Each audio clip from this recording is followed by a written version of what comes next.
Assalamualaikum warahmatullahi wabarakatuh. Halo sobat semuanya, bagaimana kabarnya? Semoga kita semua selalu diberikan kesehatan, keselamatan, dan dimudahkan segala urusan ya sob. Oke sob, pada video kali ini kita akan membahas tentang sejarah berdirinya perusahaan Google, fakta-fakta menarik, dan produk-produk apa saja yang dihasilkan oleh Google yang telah kita rangkum dari berbagai sumber. Oke sob, tidak usah berlama-lama lagi, yuk kita ikuti video kali ini.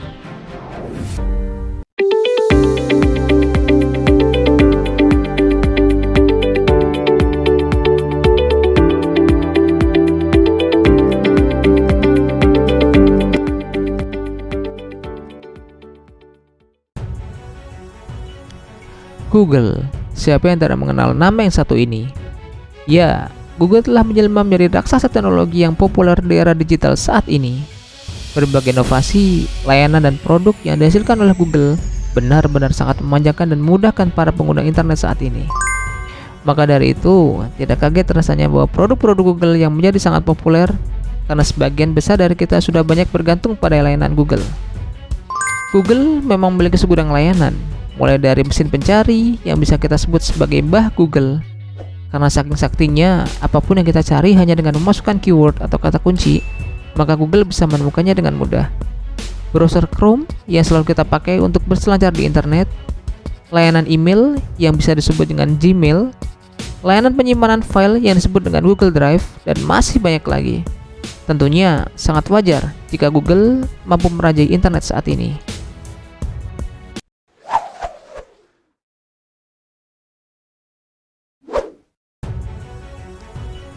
Google didirikan oleh Larry Page dan Sergey Brin.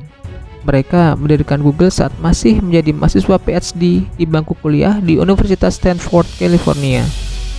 Mereka berdua saat itu memegang 16% saham perusahaan. Mereka menjadikan Google sebagai perusahaan swasta pada tanggal 4 September 1998. Misi Google adalah mengumpulkan informasi di seluruh dunia dan membuatnya dapat diakses dengan mudah dan bermanfaat untuk semua orang.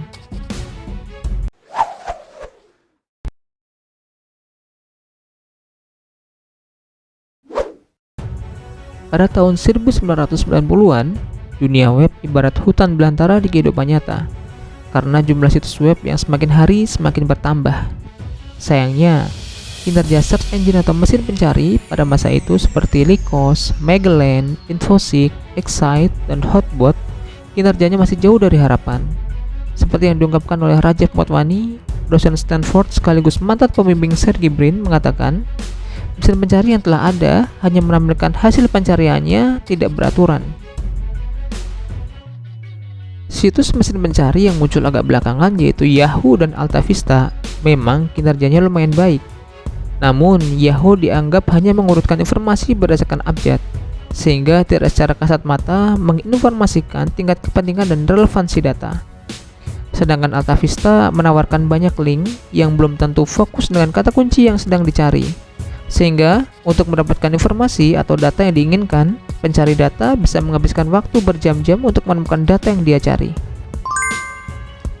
Demi mengejar gelar doktornya, Larry Page kemudian bertekad menyempurnakan sistem pencarian informasi itu dengan menyortir urutan data, sehingga berawal dari urutan yang paling penting dan sesuai dengan relevansi keyword yang dimasukkan oleh para pengguna. Kemudian pada tahun 1996, Larry Page mendapatkan suntikan semangat dengan bergabungnya Sergey Brin yang dikenal sebagai jagoan matematika. Karena pada saat itu, Page menyadari bahwa pekerjaan yang semula dikiranya mudah ternyata sangat sulit dan sangat rumit, sehingga butuh waktu lama untuk mewujudkannya. Page juga mengalami kendala dana, lantaran setiap menjalankan program Spider mesin pencarinya untuk menjaring informasi dari web, ia butuh dana sebesar $20.000. Kesulitan-kesulitan yang mereka hadapi ternyata tidak membuat mereka berdua menyerah. Larry Page sangat yakin pada teorinya bahwa menghitung jumlah link yang menunjuk ke sebuah situs web merupakan salah satu cara untuk membuat peringkat tingkat popularitas sebuah situs. Dengan kata lain, situs yang lebih banyak dirujuk boleh dianggap lebih penting ketimbang situs-situs yang punya sedikit rujukan. Cara peringkat inilah yang lantas dikembangkan menjadi sistem PageRank.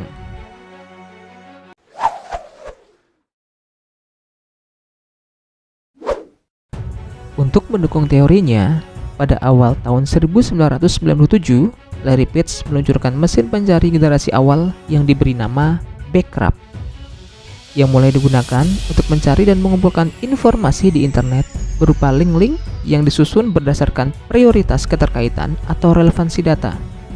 Dan saat itu pula akhirnya telah muncul cara untuk mencari sesuatu di internet dan menemukan jawaban yang berguna dengan cepat. Namun, Sergey Brin dan Larry Page merasa nama Backrub kurang oke.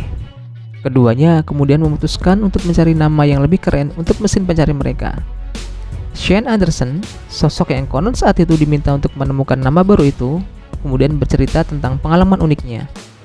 Kami mulai melakukan brainstorming, tapi berhari-hari Larry Page selalu bilang, tidak. Sampai tiba-tiba muncul gagasan, bagaimana kalau namanya Googleplex? Dengan ejaan adalah G O O G O L P L E X, Googleplex.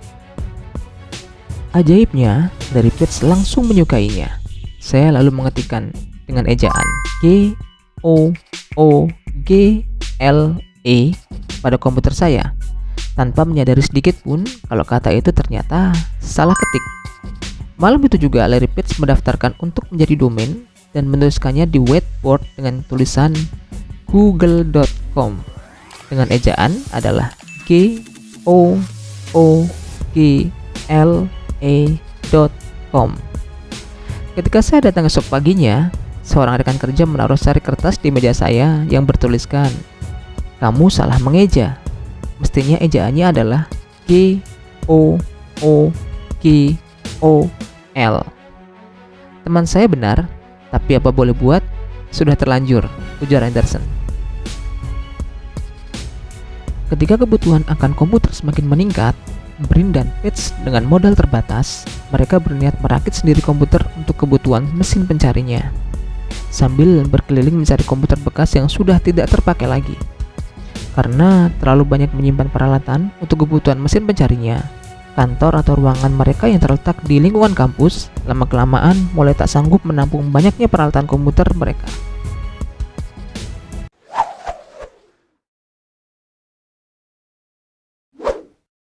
Tak mau lagi dipusingkan segala sesuatu yang berhubungan dengan mesin pencari, pada bulan Maret 1998, Larry Page dan Sergey Brin menemui Paul Flaherty dari Alta Vista.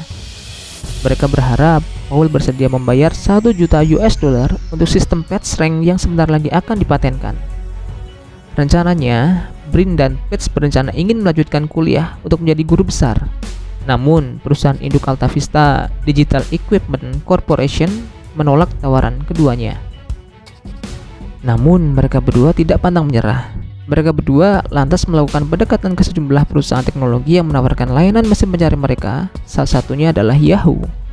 Saat itu, Page dan Brin dengan rela melepas Google dengan harga murah, yakni $1 juta yang kini bernilai sekitar 14 miliar dengan kurs $1 adalah 14.000. Namun Yahoo menolak tawaran tersebut. David Vilo, salah satu pendiri Yahoo, malah menyarankan Brin dan Page untuk mendirikan perusahaan sendiri. Namun, seiring dengan berjalannya waktu, Yahoo yang melihat kesuksesan Google malah mendekati Google pada tahun 2002 dan menawar $3 miliar sekitar 42 triliun agar Page dan Brin mau melepas perusahaan yang mereka rintis. Namun, Page dan Brin menolak tawaran tersebut dan menaikkan angkanya ke $5 miliar atau sekitar 70 triliun. Yahoo pun bergeming. Mereka juga mungkin menyesal mengapa pada tahun 1998 tak mengambil tawaran yang justru sangat jauh lebih menguntungkan saat itu. Brin dan Page juga menawarkan algoritma PageRank mereka kepada Excite. Diskusi dengan Excite terkait akuisisi proyek Google terjadi pada tahun 1999, 1 tahun setelah penolakan Yahoo. Harga Google saat itu masih sama, yakni $1 juta. Tetapi pihak Excite tampaknya masih melihat angka tersebut terlalu tinggi untuk algoritma PageRank. Page dan Brin kemudian sepakat untuk menurunkan harga jual proyek hasil keringat mereka sendiri dengan harga $750.000 atau sekitar 10,5 miliar. Excite masih tidak mau membelinya dan beralasan bahwa tawaran tersebut masih terlalu tinggi. Hal ini memaksa Page dan Brin pulang ke rumah tanpa mendapatkan kata sepakat dari perusahaan yang dipimpin oleh George Bell tersebut. Bukan cuma karena harga, ternyata ada alasan lain di balik penolakan Google oleh Excite. Dalam sebuah wawancara, George Bell mengatakan bahwa Larry Page ingin mengganti semua teknologi mesin pencari milik Excite menggunakan Google Search. Hal itulah yang kemudian menjadi dasar keputusan bagi Excite menolak tawaran Larry Page dan Sergey Brin. Larry Page saat itu berkata, "Apabila kami kerja di Excite setelah menjual Google, kalian harus menghapus seluruh teknologi Excite dan menggantikannya dengan mesin mencari Google." Di tengah keputusasaan itulah, mereka sepakat untuk tidak lagi menawarkan algoritma PageRank pada pihak ketiga. Mereka bertekad untuk menyempurnakan dan mengembangkan algoritma tersebut untuk menjadi lebih baik lagi.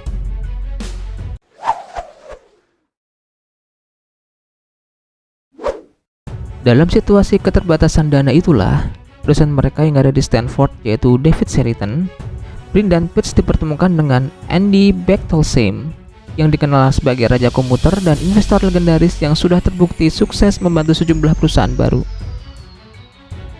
Mbak Gayung pun bersambut. Andy pun tampak sangat terkesan, seraya memuji terobosan-terobosan yang dibuat oleh Brin dan Page. Hari itu juga, keberuntungan seperti ditakdirkan menjadi milik Google.